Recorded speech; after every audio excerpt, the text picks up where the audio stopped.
Hey guys, I'm Derek Wilkins. We're back for another podcast. And tonight we're going to talk about the top three retirement risks that people face that are often overlooked. How's it going, Drew? Hey, Derek, it's going well. Yeah. We started out just doing long-term care insurance. At this point, we can say decades ago, like the old salts that we are. That's right. Yeah. It's kind of evolved over the last 10 years. The options that people have expanded. And we wanted to talk about, kind of how some of these risks that everyone faces in retirement, how they can be mitigated. Yeah. One often overlooked risk that people just forget about is a longevity risk.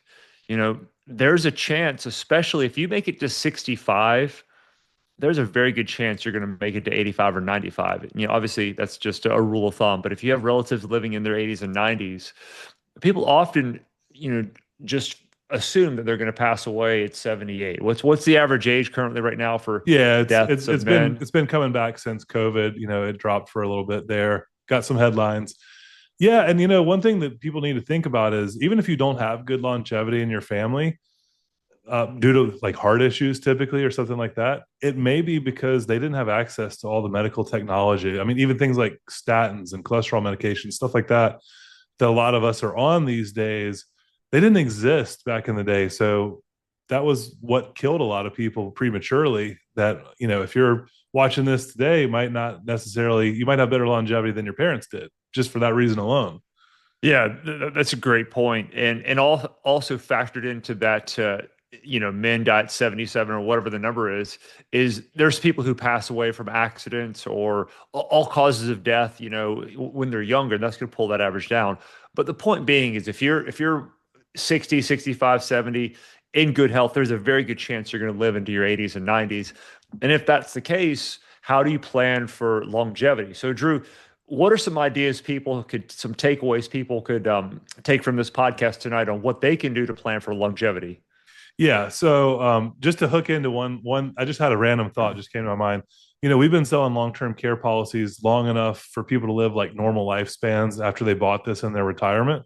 And I'm Right. just thinking back, looking at my statistics over like 1,000 policies, and very few of them have actually died. And in fact, not even that many have made long-term care claims. Most of them who bought this in their late 60s are still alive in their 80s. And so you've always said that if you're healthy enough to buy a long-term care plan, you're probably going to have better than average statistics. I'd say if anybody's watching this podcast tonight, you're probably concerned about this. You're a planner. You probably take good care of your health. You also have this longevity risk. So to answer your question, Derek, I mean, we could start with, having an income available to pay bills, regardless of how long you live. I mean, Social Security, we're going to talk about that tonight. It's not necessarily guaranteed to be what we might think it's going to be. And so people are looking to supplement it with other options. Yeah, and so one product that we're using these days is called lifetime equity index annuities. And what that simply is you give the insurance company a chunk of money. You can roll an IRA over, or you can use non-qualified funds, and they in turn guarantee you uh, an interest. They guarantee you an interest that you're going to bank each year for the next 20 years. That's the longest they'll guarantee. Right now, it's 10% simple. And then at some point in between, you're going to call them up and say, "Hey, I'm 70. I want a lifetime income." They're going to pay you X number of dollars for as long as you live. So if you live to be 100, 102, they have to pay you that guaranteed amount. And so it's one of those things that, yeah, you have Social Security income coming in. Maybe you have a pension. Pensions are kind of a rare breed, but most people are living off their 401k. And there is a chance if you're not aggressive enough, your 401k could run out of money by the time you're 80 or 90. So if you take a portion of your assets and allocate them towards an equity index annuity, you can guarantee that this chunk of money in combination with your Social Security income, you're going to have this guaranteed stream of income for life. What's the number two thing that most people forget about when they're planning for retirement? Yeah. So the other big major kind of elephant in the room that people don't really take into account is just long-term care and healthcare expenses. And we looked up the statistics. It's pretty shocking to a lot of people. It's something we talk about routinely, but the average family is going to spend about $300,000 in retirement between healthcare and long-term care, even with Medicare coverage. So I mean, that's, back to your point just a minute ago, a lot of us are living off 401k in retirement. Now you got to take 300k out for healthcare expenses. That's another reason why you might run out of money. So it kind of like all dovetails together when you think about it. Yeah, and I heard a statistic today on Fox Business that 40% of the country they have less than $10,000 in the bank. So there's a lot of people out there who just don't have any money. And so it's really important. I don't care if you're watching this, if you're 20, 25, 30, you got to start saving for retirement at a young age and use the power of compound interest. Even if you're just squirreling away $100 a month invested in your 20s, you give that time, that 30, 40, 50 years to compound. By the time you're 80, you're going to be doing very well because you've got the power of compound interest. But for those who do have a modest nest egg and they're looking to get some guarantees attached to that, that's where those incomes come into play. That income annuities come into play. And then if you need long-term care, Drew, now what if somebody needs long-term care, what are the current options? I mean, is the government going to pay for it or how does that work? Yeah, the government is going to pay for it if you're completely dead broke, and that includes both income and assets. And there's the Medicaid program is out there. It's actually one of the larger payers of long-term care, but for virtually anyone who has any amount of resources, it's not an option without selling everything. Now, So if what if the person goes to Medicaid, or can they stay in one of those nice assisted living facilities, or where can they stay? It's luck of Where's the the draw. government? So I don't want to say they never can, but it's luck of the draw. You're losing a large element of control.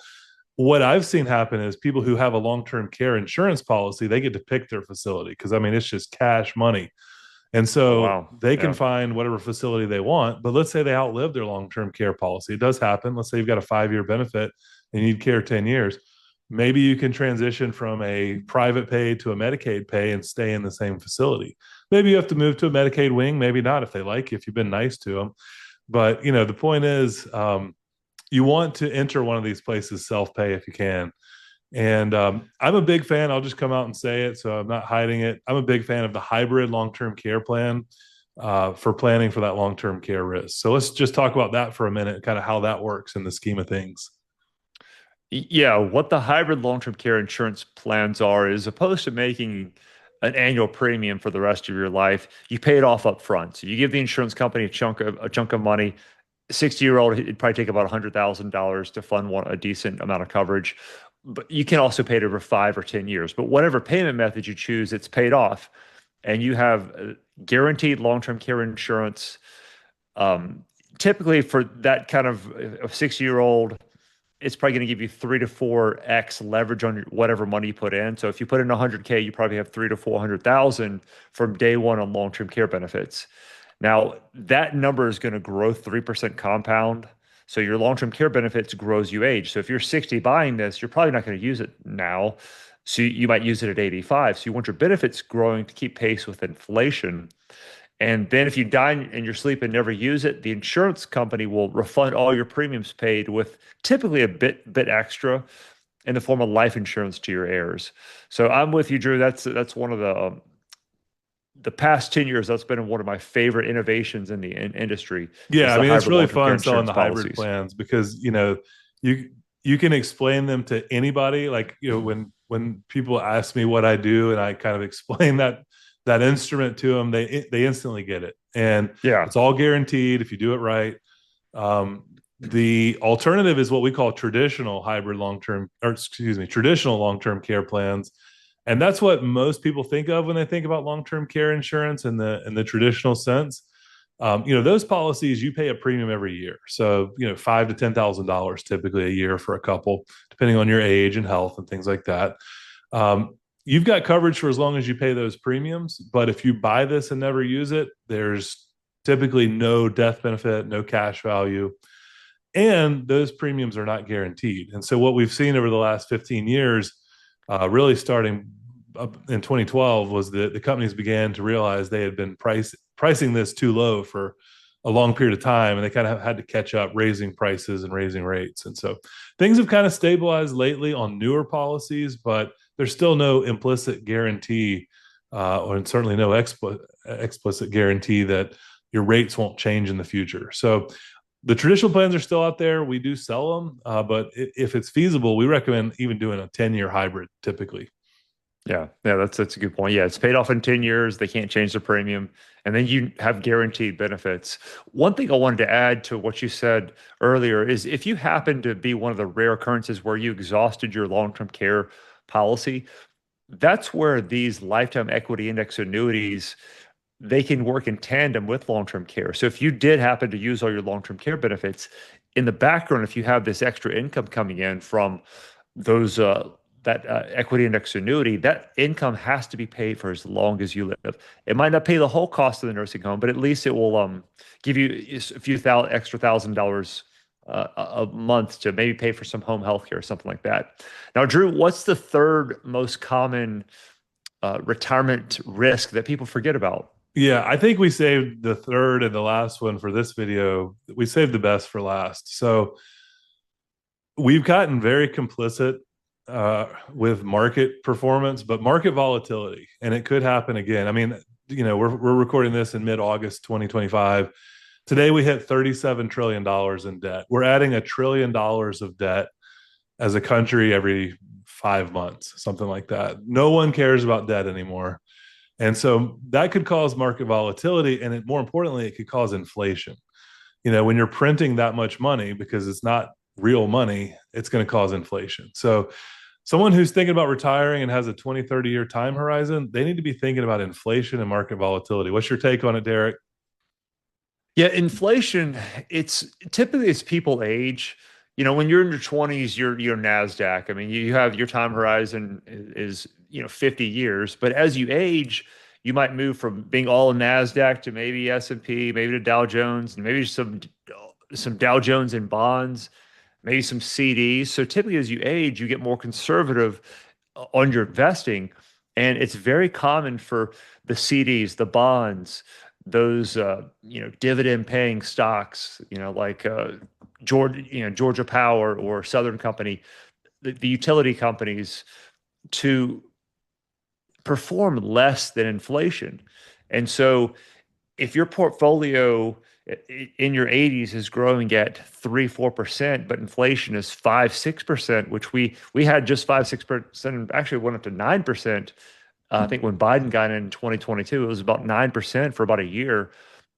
You're going to run out of money because your portfolio isn't keeping up with it. So it's something that you always have to keep an eye on is find that balance between, risk and not being too risk adverse and putting all your money in very low paying funds. Yeah, exactly. I mean, most people right now, today we hit an all-time high on the S&P 500 again, and I hope this ages well. It doesn't age like milk. But we're continuing hitting all-time highs. So most people that I talk to right now, when we kind of dig into their finances a little bit, because the market's been so great, they are very overweight in stocks. Just talked to a gentleman today, 63 years old, and he's got 70% of his assets in equities. And that's a whole nother video of whether where that number should be, but that's probably overweight. And again, it's a good thing. I mean, the market's been rolling and their equities have been going up, but they need to rebalance. And so that's why some of these tools that we're talking about are a good way to diversify and protect yourself. Yourself 20 years from now will thank yourself today for making some smart moves. Yeah. Well, we wanted to kind of keep it brief tonight. So that's a great point, Drew. And just to recap, guys, the three things that people often overlook in retirement is the first one, again, is the longevity risk. People might live longer than you think. Then the next one is healthcare. You might need long-term care or have unexpected medical um, care or cost. And the third is the inflation and market volatility. So, inflation, it's often overlooked until it kind of creeps up on you. So if people want to learn more about any of these three topics we talked about, Drew, how do they find us?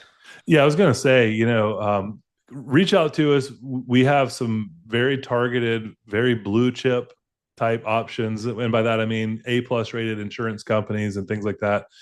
We're LTC Tree. Derek and I are the principals, and really the if you give us a call on our 800 number, it rings both of our desks. One of us will probably pick up. We'll put the 800 number in the comments, but if you have a portfolio of million or more, which fortunately is a lot of people that are out there these days, um, just peeling off a small percentage of it and putting it into some fixed protected insurance options is going to save you potentially a ton of heartache in the future. Yeah. So if you're watching this, visit our website, ltctree.com, call us, and we'll see if you can qualify. Long-term care insurance, you do have to go through underwriting. So we'll see if you can qualify. There's a financial qualification for these equity index annuities with the lifetime income rider. So we'll see if you can qualify for those too. Either way, we appreciate you guys watching tonight. We do this weekly. So we'll be back for the next topic in a few days. Thanks for Yep. All watching. right. Or we'll see you next time, Derek.